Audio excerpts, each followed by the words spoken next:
We have hopped on a plane from southern Germany to Finland, the next major destination on our winter European adventure. And while we have 2 super fun weeks planned here,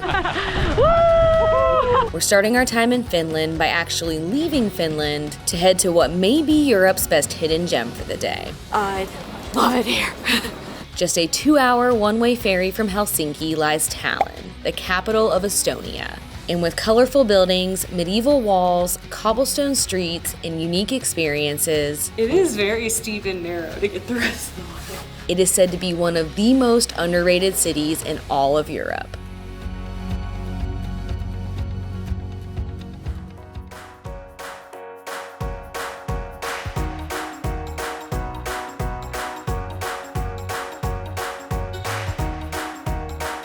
There are a couple different ferry crossings you can take to Tallinn from Helsinki. We decided to go with Tallink because they offer the most crossings per day.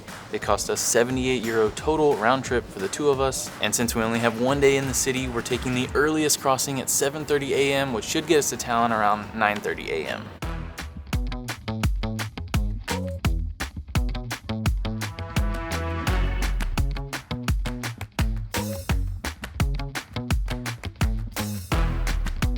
We have been on a lot of ferries, and this is easily the nicest one we have been on. There are multiple bars, a coffee bar, a bunch of restaurants, including a Burger King, casino games, an arcade room.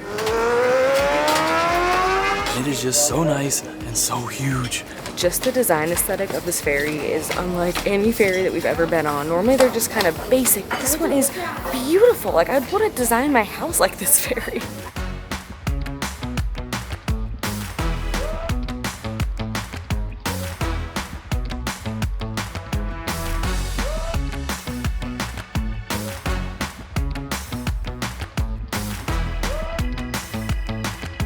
The downside of taking a ferry this early this time of year is that it was dark basically the entire ride, but it's getting lighter out and you still can't see anything because the city, which is right back there, is just completely engulfed in fog.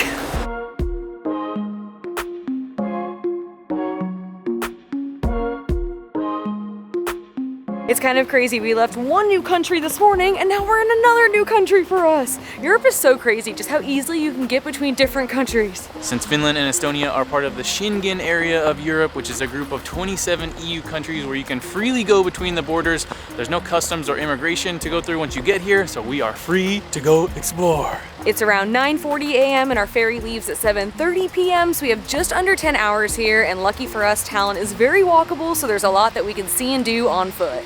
We found a shortcut. We're walking through this big mall, trying to retain any heat we can today.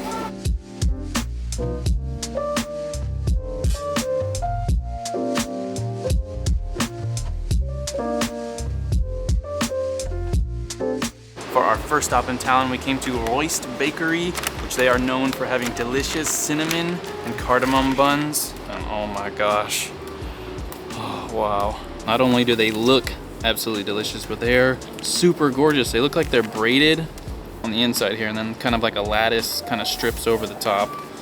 So much sugar on there, perfectly toasted. They feel really delicate too.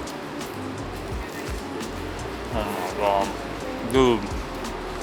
That is like the ultimate cinnamon bun.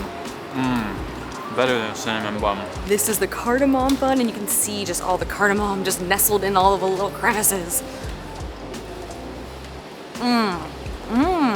Has a really good spicy flavor. It is so soft and moist on the inside, and I love these little sections that just have like extra, kind of like the filling or the cinnamon or the cardamom in there. And it's a little crunchy on the outside. Yeah, they're the perfect texture. Good chew, good crunch. I'm thinking we're gonna need to grab a couple of these for the ferry ride back. That is a great idea. Genius idea, way to go. Good thinking.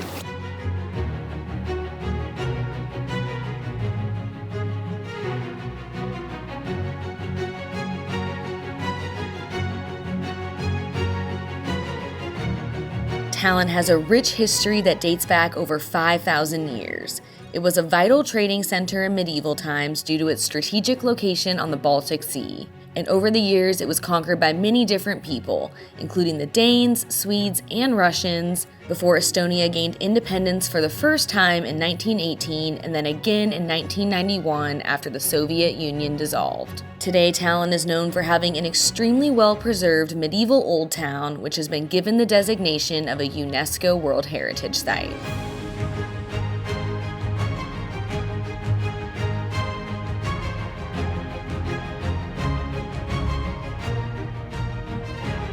This place is straight out of a storybook. This is where Disney and all the theme parks need to come to do their research. It seems like every building is hundreds of years old and just has so much character. Every time we come around a corner, I'm just like, whoa, look at that. Whoa, wow, it's so pretty, so cool. There are just so many side streets and alleyways and courtyards to wander through, and all the buildings are just so colorful, and there's all these really unique doors. I love it here. And since it's such a medieval city, it's only fitting that we go eat a feast fit for proper lords and ladies.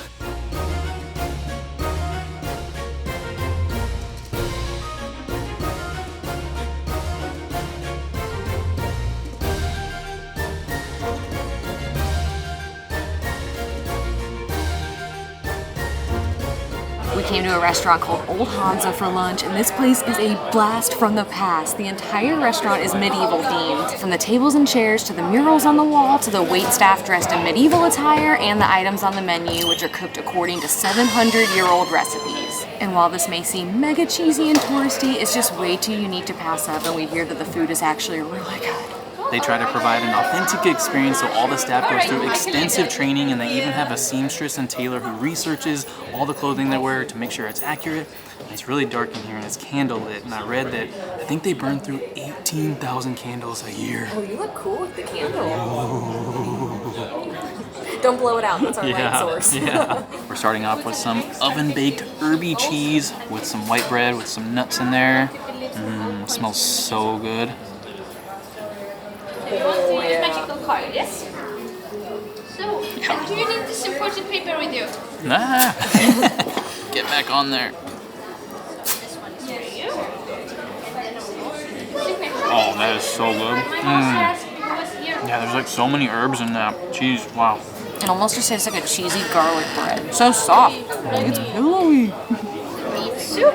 And then you also have some white breaded herbs and nuts and some cream cheese from the castle. All right. Thank you. The castle? And the tender deer fillet. So with the deer, you have some parsnip puree, you have a little salted herb pastry, then you have some London merchant saffron pickles, then you have some saffron spelt, and then you have the deer with some mushrooms instead. They're known for their game meats, and so we got their hearty soup that has various game meats in it, and then also a tender deer fillet with some sides. There is a lot of flavor in there. I can taste so many spices. I can't pick them out, but I can definitely taste them. And the meat, I don't know what game meats they are, but they are so tender. This has definitely been cooking for a long time. All right, so I looked it up, and their critical spices that they use are cinnamon, cardamom, ginger, black pepper, saffron, mackerel, and cloves. I feel like I've only ever had deer once before, and it was in sausage form, so this will be a new experience. Oh my goodness. That is crazy tender. That just tastes like a super high quality steak. Oh, wow. It doesn't cut like it's tender, but once you bite into it, man. I don't remember what any of these sides are, but they look really good. Whoa. Whoa. It looks like it's mashed potatoes. I think she said it's turnip. It's sweet. Wow. I've never tasted anything like that before. That's really good. It's just so different. The person waiting our table said that if anything's bad, the chef will lose his head. I think his head is safe today. It's definitely not a cheap meal, but the experience is more than worth it. Not even just the experience of the atmosphere here with like the darkness and the lights and all the medieval vibes, but just the food. It's so different than anything we've ever had. I love this. But we're not leaving the medieval times just yet. We're off to walk some of the city's medieval walls.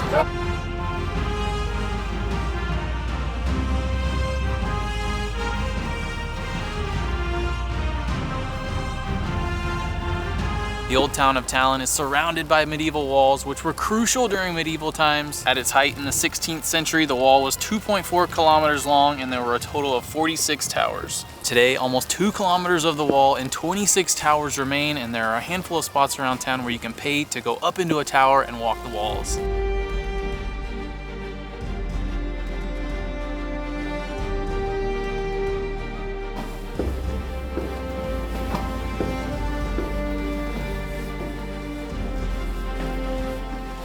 Oh wow, this is cool.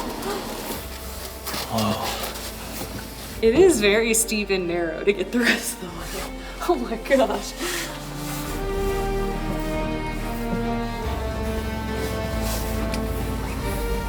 This ceiling is so tall. Wow. I think with the wall section that we chose, we get to go in 3 different towers, and this is the first one. And normally on a clear day, you'd have really nice views out the window, but the windows have lots of condensation and rain on them right now, so you can't totally see the views, but along the wall, we should be able to see some nice views of the city.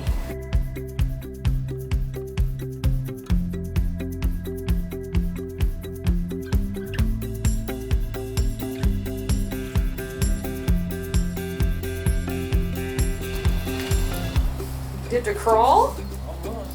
This is so fun because you're kind of crawling and climbing. It just feels like a medieval jungle gym. And this one doesn't have any windows, so you can see the views.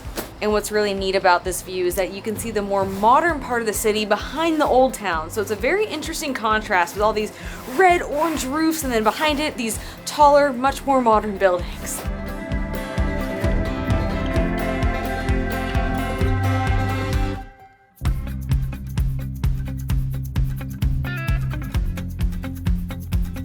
Besides walking the walls, there's also a couple free viewing platforms that overlook the city. So with our very small amount of daylight left, we're gonna try to go check them out.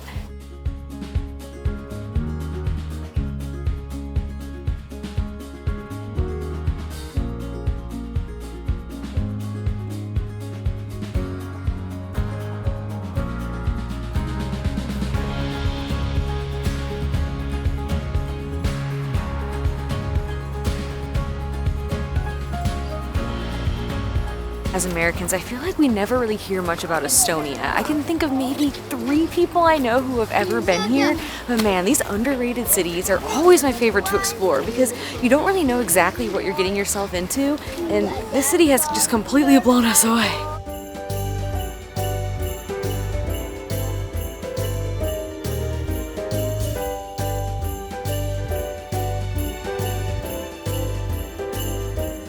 It's December 29th, so Christmas has come and gone, but the festivities here in Tallinn are still continuing while most Christmas markets in Europe end right before Christmas. The one here in Tallinn ends in early January. We hear it's one of the best ones in Europe, so we had to check it out.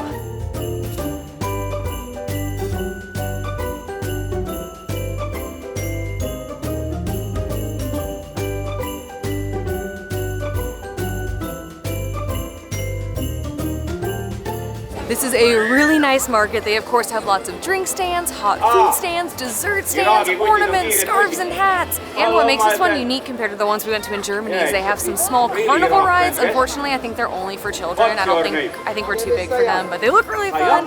And they have live entertainment going on tonight. And it all centers around this beautiful Christmas tree right behind me, which is extra special because Tallinn first put up a Christmas tree in their town hall square back in 1441, making it one of the oldest Christmas tree traditions in Europe.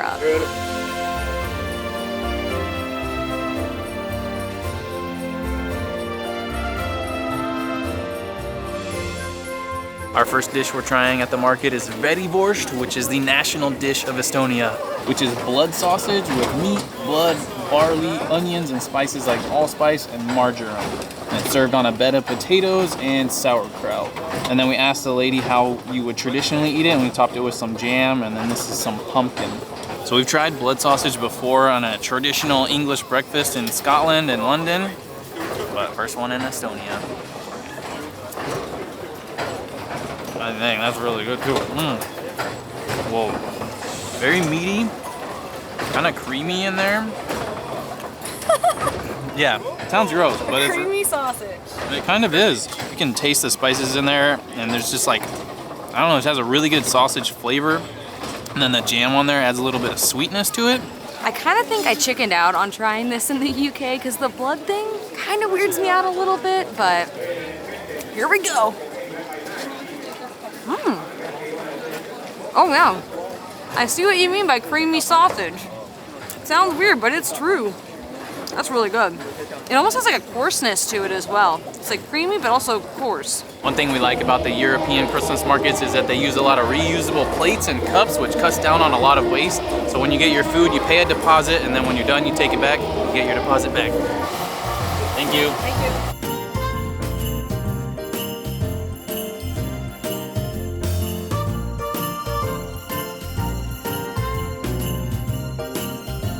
One food item that we read we had to try here at the Christmas market is gingerbread. Tallinn actually has an annual event called Gingerbread Mania, which is an art exhibition, and the only rule is that everything must be made out of gingerbread.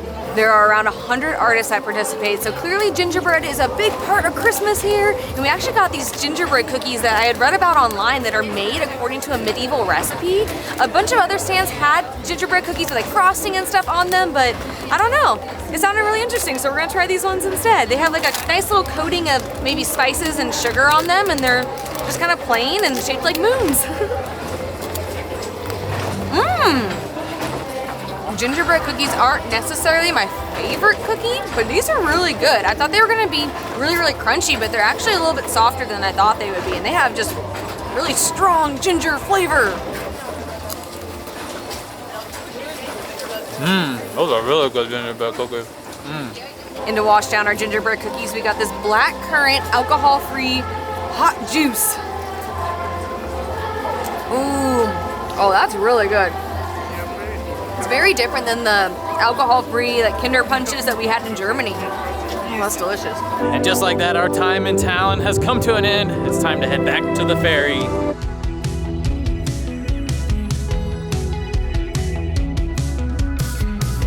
Feels like there are 1,000 more people than this morning. Oh my gosh.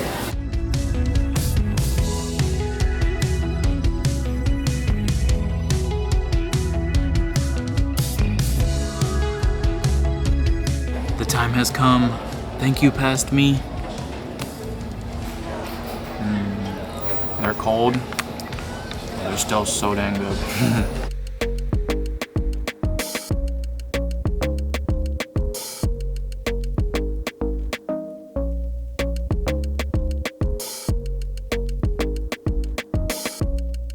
We made it back to Helsinki and it's snowing! I'm so excited! But we had such an amazing day trip to Tallinn. If you have a free day while here in Helsinki, we highly recommend it. But tomorrow we're going to begin exploring Helsinki and Finland for the first time ever! Woohoo! It's gonna be cold. Someone left a fully loaded arsenal here. Oh my I gosh. can be like that elf, I guess, on Elf. Or no, it's Elf. Let's go. All the Oh snowballs. my gosh, how funny is that? Awesome. We haven't gotten much sleep this trip. It's starting to take its toll. My hot hands are working great, except they only keep my palms warm. So what I'm doing is I'm balling my hands in my gloves so that I just have floppy fingers. Thank you. Thank you. You made money, girl math.